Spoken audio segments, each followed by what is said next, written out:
The Newsday continues here on One News Now. I'm Charles Lejano.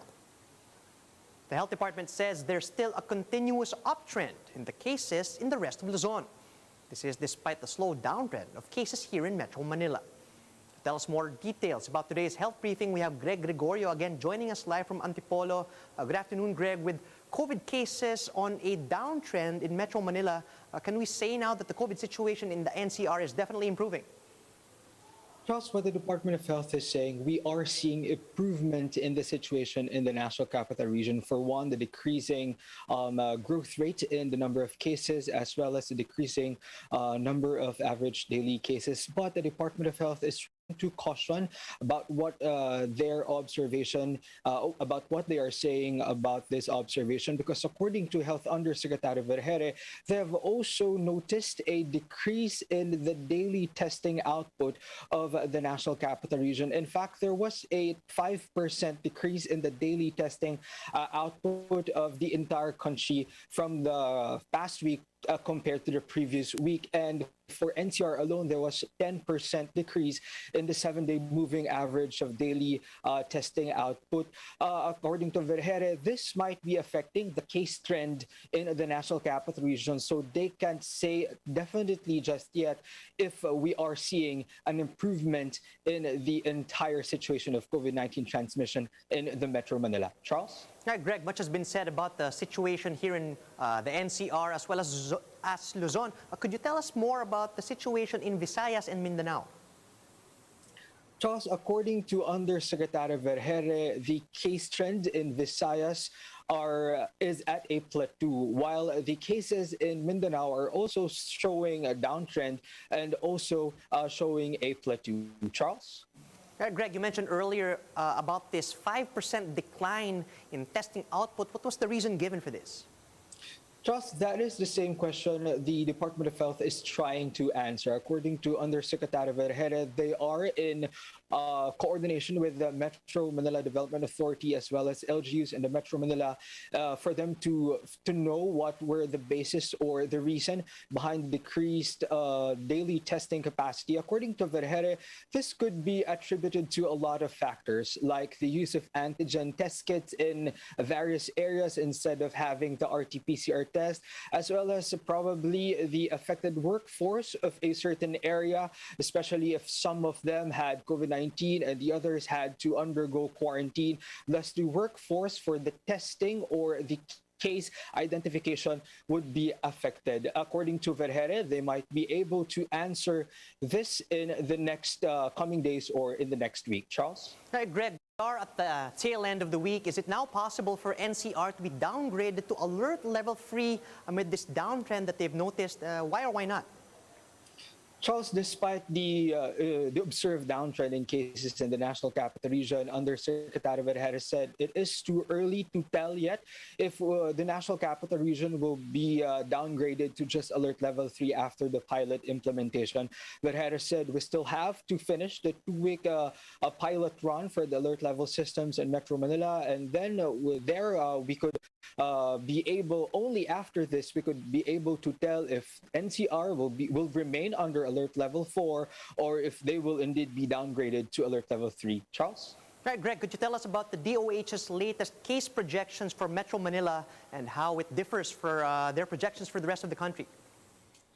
Charles, there were no specific projections given for the entire country, but for the projections in the cases for the National Capital Region, our data analytics team, or the FASTER, says that from the total number of active cases of about 47,932 as of September 19, the number of active cases in the National Capital Region by the end of September might reach to as high as 58,117, while by the end of October, it might decrease to about 46,563.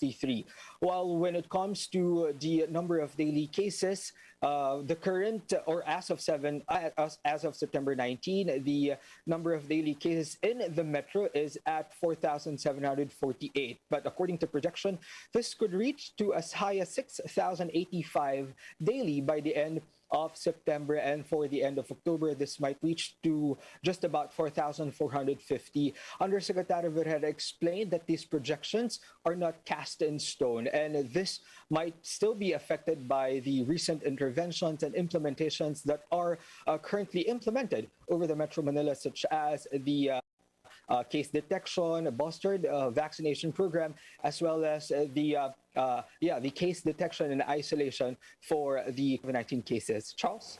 Right, Greg, one last question before I let you go. Another interesting development across the week was, of course, the change in policy as regards face shields. When are we expecting the specific guidelines to be released for this? Charles, the Department of Health did not mention a specific timeline as to when these guidelines for the new policy on face shields will be issued. But according to Health Undersecretary Vergara, they have already prepared the draft guidelines for this new policy, but it still has to be concurred by 7 other agencies who are part of the joint memorandum circular, which was issued prior for the use of a face shield even outdoors. But now with the changes, face shields will only be used in specific settings, such as enclosed areas or areas with crowded places, or where there are possibilities of close contacts. Charles? The 3 C's as explained by the President earlier this week. Thanks for that, Greg. That was Greg Gregorio reporting live from Antipolo.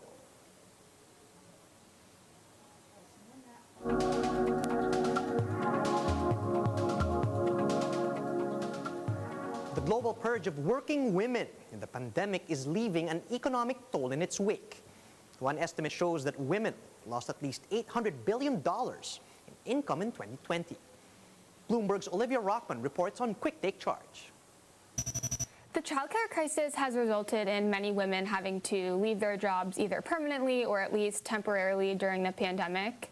And one estimate shows that there was about $800 billion in lost income worldwide from women because of this. And so the implications of improving the childcare system are really large for labor markets and economies worldwide. Talk about that, Olivia. I mean, what is it that labor markets and economies are doing to address this at this point to prevent what your article says could be an economic fiasco? It's interesting. We've done a whole lot of reporting in the U.S. about the American Families Plan and some of President Biden's efforts to increase childcare availability and affordability. But what we learned in this reporting is that this really is happening across the world. In Canada, for example, there's an effort to pay for half of a family's childcare costs. In Australia, there's been money added to the budget there to also support childcare, and we've seen it in local cities in Brazil as well as Japan. So it really is a global issue. Well, and so what's working in some of these countries? Because a lot of these support systems that have been set up, you note, are temporary. So what is working in your reporting? What did you find? It's the countries that are trying to extend some of the temporary policies that they put into place early in the pandemic to be longer term. So in Australia, for example, the country made childcare free for 3 months right when the pandemic started, and that prevented women from having the same number of job losses that we saw in other countries. And now the government is trying to subsidize childcare, not making it free, but making it more affordable. And the effort is in the hopes that that will prevent longer term, women leaving the labor market. But in other countries like Brazil, where they have a conservative government, it's unlikely that the national government will support this. And so there are cities like Sao Paulo that are trying to do it on their own. Gabriela Representative Arlene Brosas calls the proposed 12% VAT on digital transactions anti-poor. Brosas was one of only 6 lawmakers who opposed the bill, which will impose a 12% VAT on platforms like Netflix, Spotify, Amazon, as well as others. Brosas pointed out that the 12% added tax will be the highest digital tax in Southeast Asia. And she added that this added cost will surely be passed on to consumers. Actually, napaka-untimely nga nito eh. Tapos medyo may pagka-anti-poor dahil yun yung ginagamit ngayon ng mga tao, lalo panahon ng COVID or pandemya. Opo. So, parang bakit to ini-impose sa panahon na ito? Samantala nagbababa tayo ng income tax, no? Nagbibigay tayo ng tax relief ng 30% to 20% sa pinakamatataas na korporasyon sa pamamagitan ng Create Law na ipinasa din natin. That's weird, no? Kasi kumukuha ka ng revenues ngayon, pero nagbigay ka ng revenues para doon sa mga matataas o malalaking korporasyon. Here's a quick look at some of today's headlines. Kilosang Bagong Lipunan nominates Bongbong Marcos as their presidential bet. But the former senator has yet to formally accept the nomination. Abra, Baguio City, and Bohol are now under GCQ with heightened restrictions. Ilocos Norte, meanwhile, has been de-escalated from GCQ with heightened restrictions to regular GCQ. And Miss Universe Philippines candidates showcased their national costumes for this year's competition. And those are the top stories at this hour. Join us later at 2 p.m. as we continue to monitor the day's biggest stories. You can also catch One News on the Signal Play app.